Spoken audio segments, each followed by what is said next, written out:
What's going on, horror fanatics? Welcome to I Shot Him Six Times, YouTube horror movie channel. As you know, I'm your host Marcus. Please be sure to shoot that like button and subscribe to the channel, as well as shoot that notification icon so you get all the latest content updates to the channel. In this video, we're going to take a trip back to Woodsboro and talk about a character from Scream 3, Angelina Tyler. And I'm going to explain how I believe she was an accomplice to Roman Bridger and never died in Scream 3, and how she could be involved in Scream sequels going forward. But before I get into it, let's hit that intro. You are now watching I Shot Him Six Times, YouTube horror movie channel.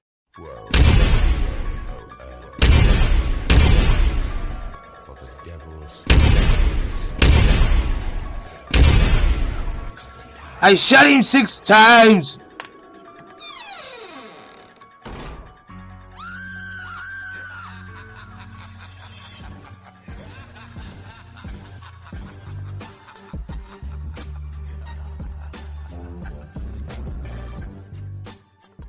Okay, everyone, we are going to be taking a step back in the Scream franchise, and we are going to talk about a Scream 3 character, Angelina Tyler.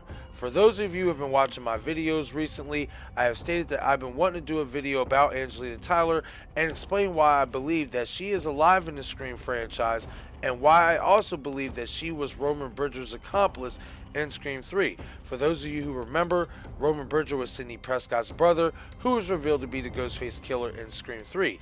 However, I don't believe Roman acted alone, as if you watch that movie, there was no way that he had time to commit all those murders. Like the way that it was shot, you can definitely tell there was two killers. Because unless Roman has a jetpack in that Ghostface costume, or unless he has supernatural teleportation skills or powers, there's just no way he acted alone. There was definitely somebody with him that was helping him commit these murders in Scream 3.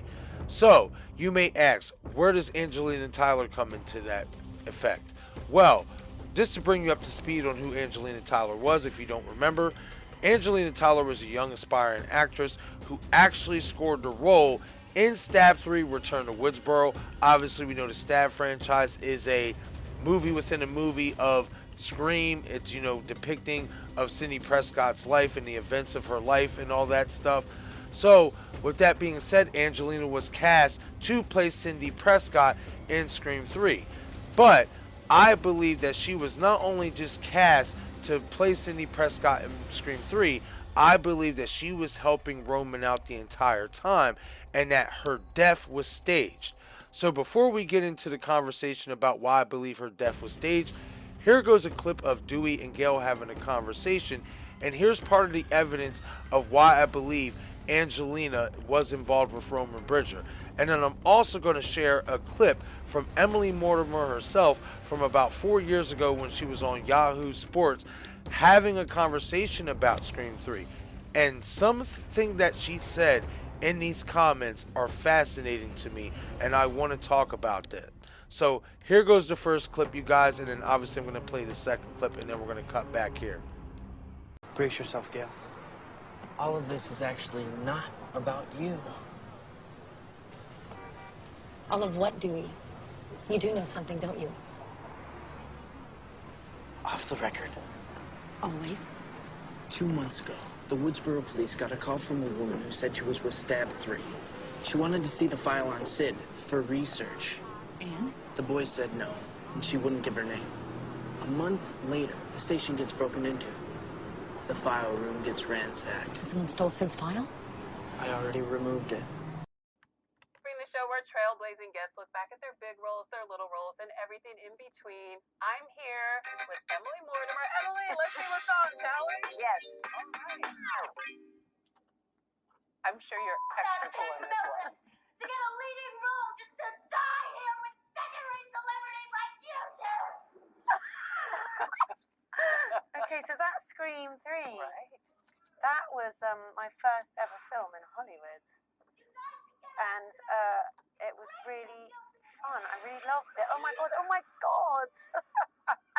So it became an honor to die in the Scream franchise. Yes. What do you make of the way you were taken out? A knife to the neck. I like it. I'm loving all of it. the thing is that what they do to you in these Scream movies, what they did, which is quite mean, is that they make you all believe that you are the murderer, and you get the feeling that you are, and you get quite sort of delusions of grandeur, and you go around, and then you perform in every scene as if you're killing everybody. But then you get you get to the end, and you're not the murderer. So you're And swaggering about like, Yeah, I'm going to sort of- take you out. yeah, You're going down. giving people the evil eye and looking really kind of mean.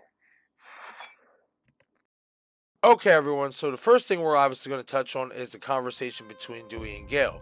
And the important thing to listen to in that conversation is what Dewey says about the woman calling the police station asking for Sidney Prescott's file back in Woodsboro for research, and also that this person was working with Stab, that this woman was working with Stab. Well, who was a woman working with Stab that obviously would need to know things about Sidney Prescott? Well, that would be Angelina Tyler, the woman who's supposed to be portraying Sidney Prescott in Stab 3 Returns to Woodsboro. Now, I know some of you will chalk it up to say, oh no, that was Roman. He obviously used the voice changer app that obviously allowed him to use different voices, including women's voices, as we heard with Cotton Weary in the opening scenes of the movie with Cotton. And hey, I'm not denying that could be true. That's a valid point to make. But in my opinion, I do think that was Angelina, for the simple fact is, if she is working with Roman, well, it would only still even make sense that she would still be trying to get as much research as possible on Sidney, for the simple fact is, for her to at least look the part, for her to at least portray that she is interested in portraying, this real life person. She has to act like she is interested in actually playing this role, even if she is helping Roman, and if she is, one of the Ghostface killers. She can't just, obviously have this part, but have no clue on what this person is like being at Sidney Prescott is a real life person in the Scream universe, and this is a character she's trying to portray.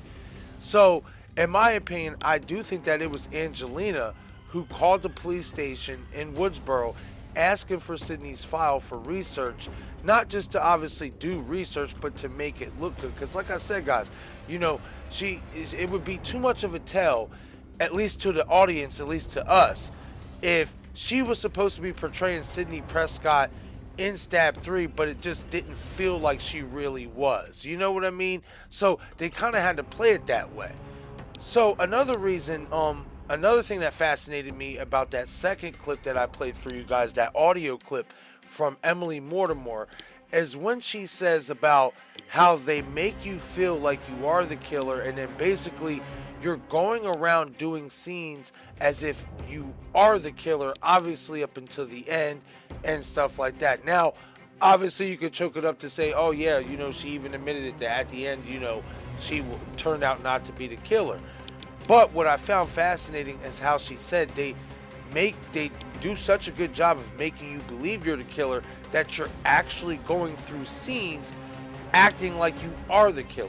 So it wouldn't be a surprise to me if Wes Craven had her basically doing scenes to where, she's underneath the Ghostface mask, or at least her character is supposed to be underneath the Ghostface mask.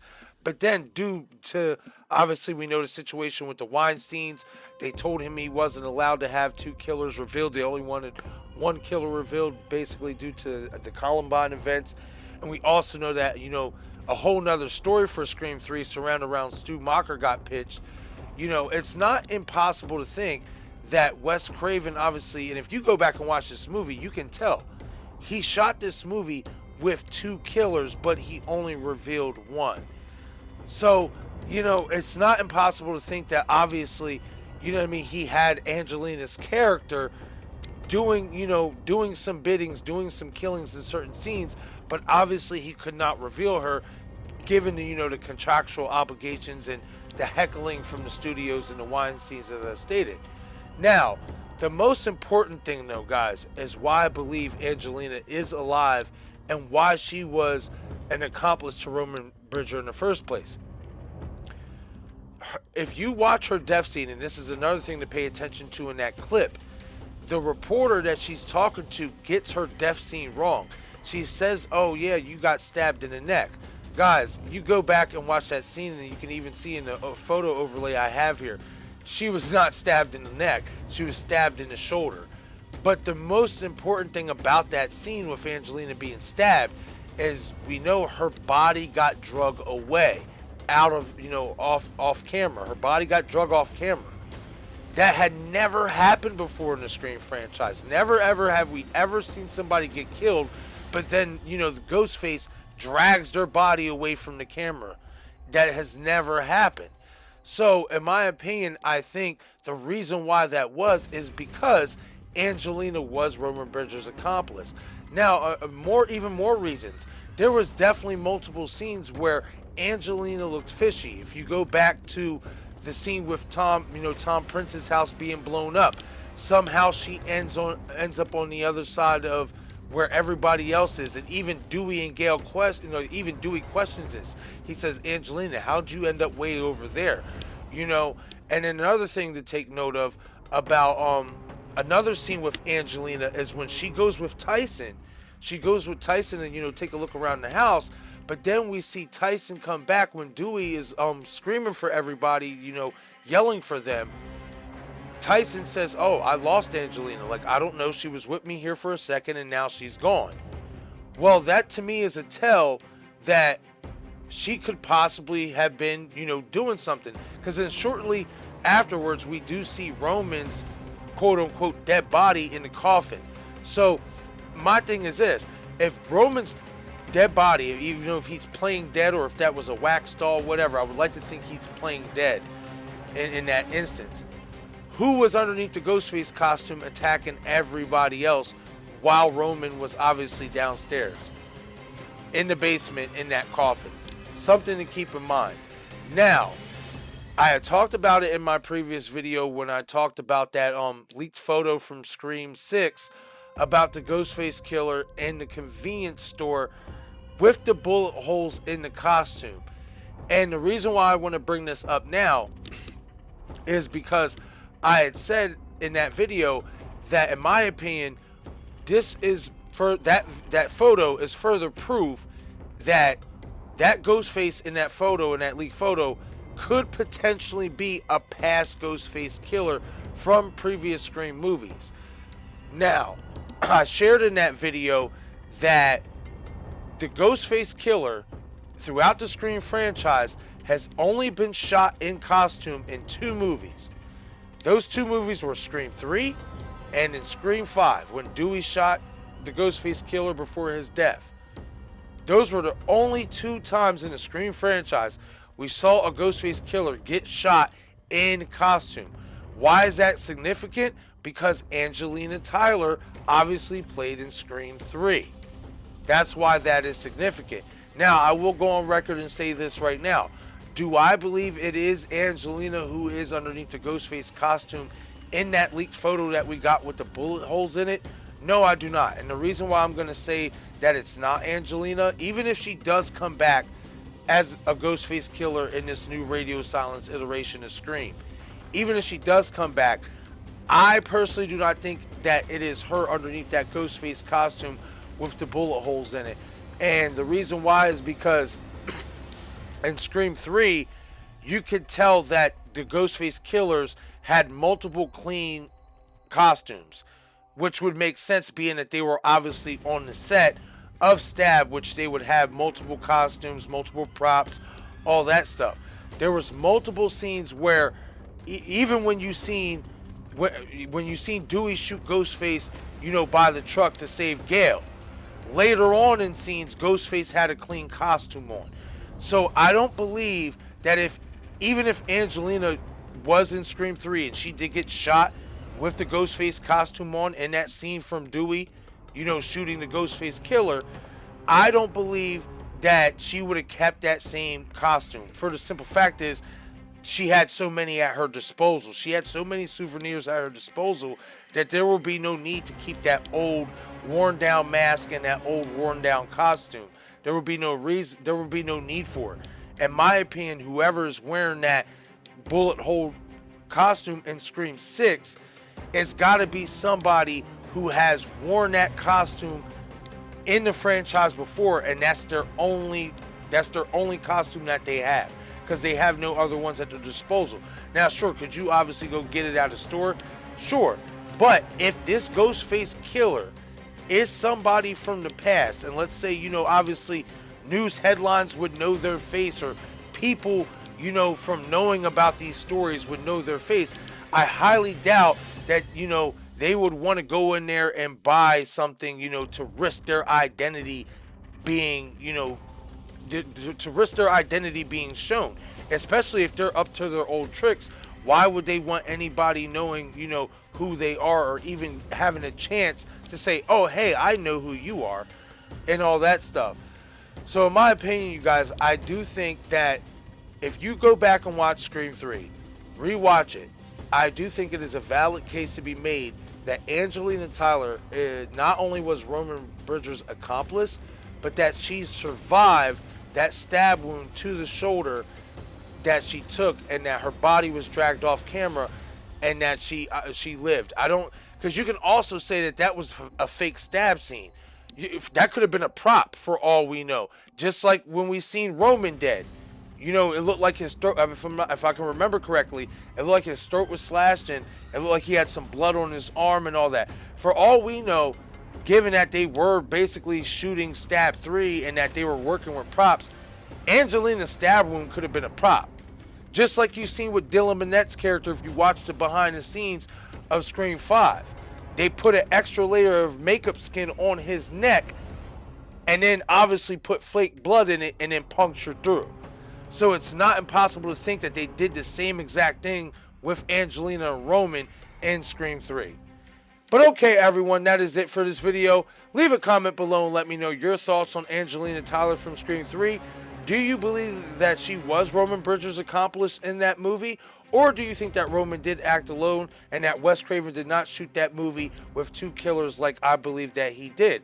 As well as leave a comment below and let me know, do you believe that there's a chance that Angelina Tyler survived the events of Scream 3 and that we will see her in Radio Silence's iteration of Scream in any future sequels going forward? Once again, this is I Shot Him 6 Times YouTube horror movie channel. I'm your host, Marcus. Please be sure to shoot that like button. It helps out with the YouTube algorithm a lot. As well as new viewers, subscribe to the channel and shoot that notification bell to get all the latest content updates to the channel. Be sure to follow me on Instagram, Twitter, Facebook, and Patreon. Thank you all for watching.